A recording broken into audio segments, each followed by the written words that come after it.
High, আমি Priyanka's cooking passion চ্যানেলে আপনাদের সবাইকে স্বাগত। আজ আমি বাসি রুটি দিয়ে দারুণ মজাদার একটি স্ন্যাক্স রেসিপি বানিয়ে দেখাবো।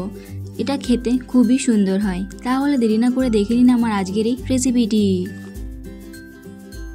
আমি এখানে দুটো বাসি রুটি নিয়েছি। এবার রুটিটাকে রোল করে নেব।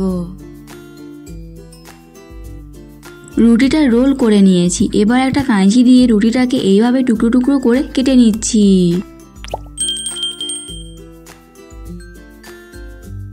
রুটিগুলো টুকরো টুকরো করে কেটে নিয়েছি। এবার এটা সাইডে রেখে দেবো। এবার একটা বাটি নিয়েছি। বাটির মধ্যে নিয়ে নিচ্ছি বড় চামচের 2 চামচ বেসন, 1 চামচ চালের গুঁড়ো, সামান্য বেকিং পাউডার, সামান্য হলুদ গুঁড়ো, পরিমাণ মতো লবণ, সামান্য আমচুর পাউডার, পেঁয়াজ কুচি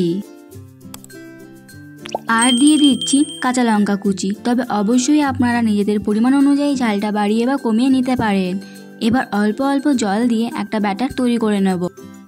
তবে খেয়াল রাখতে হবে ব্যাটারটা যেন খুব বেশি পাতলা না হয়ে যায়। ব্যাটারটা এখন সম্পূর্ণ তৈরি হয়ে গেছে। এবার ব্যাটারের মধ্যে দিয়ে দিচ্ছি আগে থেকে কেটে রাখা রুটির টুকরোগুলো। এবার সবকিছু ভালোভাবে মিশিয়ে নেব। আপনি যদি চ্যানেলে নতুন হয়ে থাকেন তাহলে ভিডিওটি দেখতে দেখতেই আমার চ্যানেলটি সাবস্ক্রাইব করুন এবং পাশে থাকা বেল আইকনটি অন করে দিন আর নতুন নতুন ভিডিওর আপডেট পাওয়ার জন্য। সব কিছু ভালোভাবে মিশিয়ে নিয়েছি। এবার এটা ঢাকা দিয়ে রেখে দেবো 5 মিনিট।